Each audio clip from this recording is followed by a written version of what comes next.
प्रकार की दैवी गुण, जिसको अंग्रेजी में थोड़ा सिक्स्थ सेंस भी बोल दिया जाता है, एक एक्स्ट्रा ऑर्डिनरी माइंड भी कह दिया जाता है। अगर आपका दैवी गुण जिसको आप पहचान चुके हैं वो कभी सूक्ष्म होने लग जाए, अपनी स्थिति से विलग होने लग जाए, वो आपके अंदर घटने लग जाए, तो शिव महिम्न स्तोत्र के पाठ से वो दैवी गुण पुनः प्रकट हो जाएगा। और किसी को अगर अपनी दैवी शक्ति, दैवी गुण नहीं पता चला है अभी तक, इतनी उम्र होने के बाद भी नहीं पता चला कि मुझ में विशेष क्या है, वो शिव महिम्न स्तोत्र का पाठ प्रारंभ कर दे, कुछ ही दिनों में उसको अनुभव होने लग जाएगा कि उसके अंदर का दैवी गुण कौन सा है। इस शिव महिम्न स्तोत्र की खास बात है। स्तुतियों का राजा कौन है? शिव महिम्न स्तोत्र। एक व्यक्ति था, बड़ी प्रसिद्ध कथा है शिव महिम्न स्तोत्र की, कि एक व्यक्ति था महादेव का बहुत बड़ा उपासक, उसी नगर का एक राजा भी महादेव का बहुत बड़ा उपासक।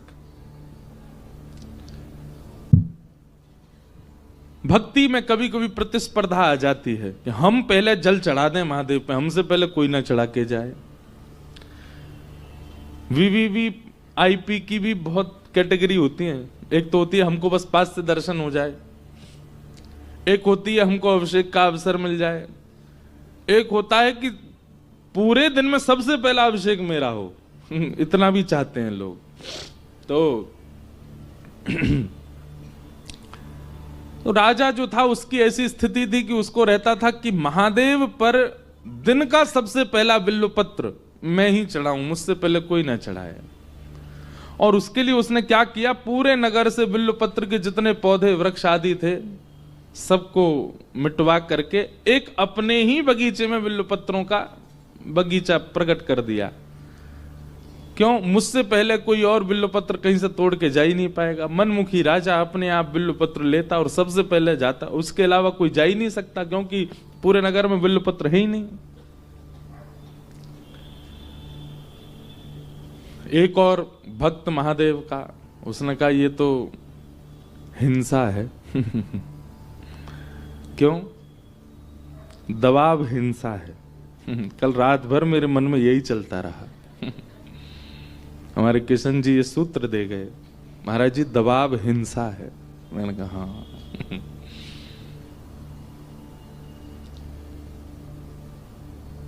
तो महादेव के उस भक्त ने सोचा कि ये तो गलत कर रहे हैं, इन्होंने सारे बिल्व पत्र अपने आंगन में लगा लिए हैं और कोई और जा ही नहीं सकता, ऐसे थोड़ी होता है।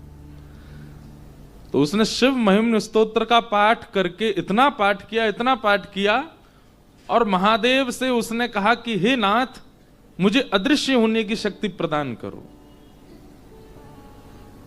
और महिम्न स्तोत्र के पाठ से उसको यह प्राप्त हो गया, अदृश्य होने लगा। अब आप प्राप्त करोगे तो मिस्टर इंडिया नहीं बन पाओगे। भगवान ने कलयुग में कुछ लोगों की बुद्धि मनस्थिति देख करके वरदान देने और महिमाओं का फल देना थोड़ा कम कर दिया है। अब अदृश्य नहीं हो पाओगे। किसी के मन में अगर ये लोभ आ गया हो, ये बढ़िया बता रहे हैं। अब तो भैया एक बात हम बताएं, कलयुग में सारी स्तुति, सारे जब तब, सबका एक ही फल मिलेगा। क्या? आप सरल हो जाओगे, आप सहज हो जाओगे, आप दीन हो जाओगे। और क्षमा कीजिए, आप सारे चमत्कारों से युक्त हो गए लेकिन सहज नहीं हुए, सरल नहीं हुए, दीन नहीं हुए, तो आपने अपने अनुष्ठान में कहीं कमी छोड़ी है। हरि जी मोहे संत हृदय कर दीजो, हरि जी मोहे संत हृदय कर। आज तक किसी ने महादेव से ये मांगा नहीं होगा, हे नाथ मेरे हृदय को संत बना दो, मेरे हृदय को सहज बना दो। पड़ोसियों को देख के ईर्ष्या करता है ये, दूसरे के धन को देख के लोभ करता है ये, पर स्त्री पर पुरुषों के प्रति काम प्रकट करता है ये। हे विश्वनाथ मेरे हृदय को सरल बना दो। कभी कोई मांगता है? कोई नहीं मांगता। तो शिव महिम्न स्तोत्र का पाठ करके उस महादेव के उपासक ने अदृश्य होने की विद्या सीख ली। अब वो क्या करता, रूप धारण करके सैनिकों के सामने चलता फिरता जाता और राजा के बगीचे से जाकर के एक एक बिल्व पत्र उखाड़ने लगता। सैनिक जैसी तलवार लेके उसके पीछे भागते और जैसी मारने के लिए जाते सो अदृश्य हो जाता और सारे बिल्व पत्र तोड़ करके राजा से पहले महादेव पर अर्पित कर देता। तो कथा तो पूरी सुनो पहले। तो उसका रोज का ये नियम बन गया। अब राजा इतना क्रोध में भर गया, बोले कि ये मेरे से पहले आता, मेरे आंगन के बिल्व पत्र ले जाकर के और महादेव पर चढ़ा देता है। तब उसने जाकर के, राजा ने जाकर के अपने गुरु को ये बात बताई। बोले कि मुझे बताइए मैं कैसे उसको रोकूं, कैसे उसको पकड़ूं, उसकी ये विद्या मेरे लिए घातक बन रही है। वो पकड़ में ही नहीं आता, तलवार का प्रहार होने से पहले अदृश्य हो जाता है। तो गुरुजी ने कहा देखो ये दैवी शक्ति है और शिव महिम्न स्तोत्र से उसने उसको जागृत कर लिया है। अगर किसी व्यक्ति की योग्यता, ये भी बहुत ध्यान से सुनने वाली बात है, किसी व्यक्ति की योग्यता, किसी व्यक्ति के स्वभाव, किसी व्यक्ति के गुण, किसी व्यक्ति की बुद्धि, किसी व्यक्ति के दैवी गुणों को यदि नष्ट करना हो तो उसको निर्माल्य के ऊपर चढ़ा दो। महादेव पर अर्पित किया गया बिल्वपत्र, महादेव पर अर्पित किया गया माला, या फिर किसी भी दैव स्थान में ठाकुर जी को अर्पित किया गया कोई भी वस्त्र है, पुष्प है, तुलसी है, कुछ भी है, अगर उस पर किसी का पैर रख दिया जाता है, उसका यह अपराध होता है कि व्यक्ति के भीतर जो फिर दैवी शक्ति होती है वो शून्य हो जाती है, वो नष्ट हो जाती है। व्यक्ति के अंदर जो विवेक बुद्धि होती है वो विवेक बुद्धि कहीं ना कहीं शांत हो जाती है। मंदिर प्रीमिसेस के अंदर अगर आप पैर रखते हैं तो कोई दोष नहीं, पर मंदिर से बाहर अगर आपका पैर पड़ जाए तो भैया इंद्र अपनी गद्दी से जब गिर सकता है निर्माल्य पर पैर रखने से, हम तो मानव हैं। इसलिए मंदिर में तो सावधानी रखो। मंदिर के पुजारी जी आपको बिल्वपत्र दें। अभी अभी देखो आज क्या आया, बाबा का सेहरा आया हमारे लिए विश्वनाथ भगवान को पुजारी जी लेकर के आए। आज वर्ष के प्रारंभ में ही सेहरा पहना दिया है जय हो हमारे पंडित जी बड़े प्रसन्न हो रहे थे सारे तो ये निर्माल्य है, ठाकुर जी को अर्पित है। तो मंदिर के अंदर अगर चरण आपकी गलती से पड़ जाएं तो कोई दोष नहीं, पर मंदिर के बाहर तो इन ऐसे जो भी मंदिर से प्राप्त होने वाली वस्तु उनको बड़ी सावधानी से घर लेकर के आया कीजिए। और संभवतः घर में कहीं बगीचा हो, कहीं सुंदर गार्डन जैसा हो, उसमें एक स्थान निर्माल्य के लिए ही रखिए। धागे सारे निकाल लीजिए और पुष्प आदियों को वहीं व्यवस्थित कर दीजिए। गंगा जी में भी अगर आप पधराते हैं तो वैसे तो गंगा जी में ना पधराएं, इनका उपयोग हो जाएगा अगर इनको भूमिगत ही कर दिया जाए। धागे निकाल लीजिए और उनको भूमिगत कर दीजिए। बहुत सावधानी रखा कीजिए निर्माल्य के प्रति। आज मानो भूल चुका है निर्माल्य की। हमने कई बार देखा मंदिर से निकले उतार करके महाराज कहीं डाल दिया, उसका अपराध। इन्हीं अपराधों से ना जाने कितने अपराध हमारे ऊपर लगे हो। भजन तक कम हो जाएगा हमारा, भक्ति में आलस्य आना प्रारंभ हो जाएगा निर्माल्य पर चरण रख दिया तो गुरु जी ने उपाय बता दिया। बोले निर्माल्य पर उसका पैर अगर पड़ गया तो उसकी अदृश्य होने वाली शक्ति खत्म हो जाएगी। राजा ने यही किया। शंकर जी पे खूब सारे बिल्वपत्र चढ़ाए, अभिषेक आदि करके सारे बिल्वपत्र ले जाकर के सारे बगीचे में फैला दिए। बोले अब आए सुबह। दूसरे दिन जैसे ही वो भक्त आया, वो तो अदब से आता था सबके आगे, जैसे सैनिक उसको मारने जाते सो अदृश्य हो जाता।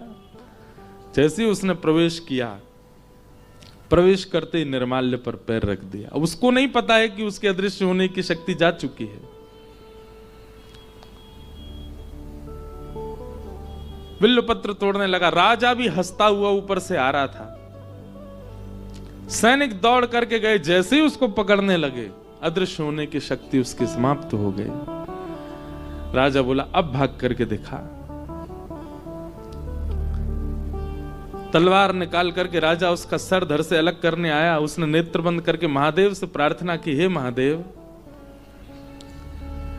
मैं कोई पाप नहीं कर रहा हूं, केवल एक राजा जो हठ पूर्वक पूरे नगर के बिल्व पत्रों को हटवा करके अपने आंगन में लगवा लेता है, उसको केवल सिखाने के लिए मैंने ये क्रिया की। मेरा कोई इसके प्रति अपराध नहीं, अपराध हो तो मुझे दंड मिले, और यदि मेरा अपराध नहीं है तो आप मेरी रक्षा करो।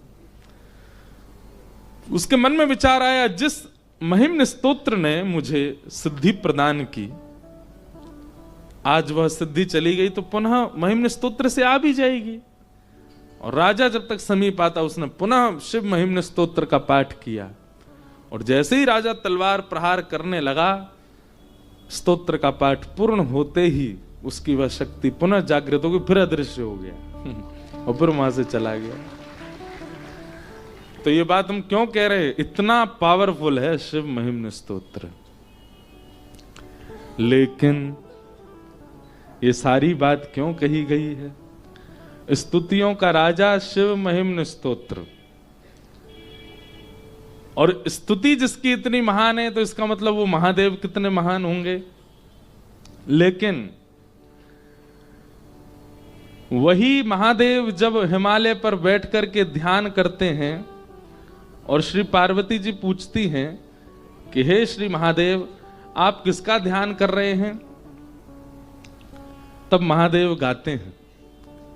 वही महादेव जिनकी स्तुति स्तुतियों की राजा है, वो महादेव हिमालय पर बैठ करके पार्वती जी को सुनाते हैं। मुनिंद वृंद वंदिते त्रिलोक शोक हारिणी, निकुंज भूविलासनी, ब्रजेंद्र भानु नंदिनी, ब्रजेंद्र सूनु संगत, कदा करिष्यसि मां कृपा कटाक्ष भाजनम्। मुनिंद वृंद वंदिते त्रिलोक शोक हारिणी, प्रसन्न वक्त्र पंकज निकुंज भूविलास, ब्रजेंद्र भानु नंदिनी, ब्रजेंद्र सूनु संगत, कदा करिष्यसि मां कृपा कटाक्ष, कदा करिष्यसि मां कटाक्ष भाजनम्।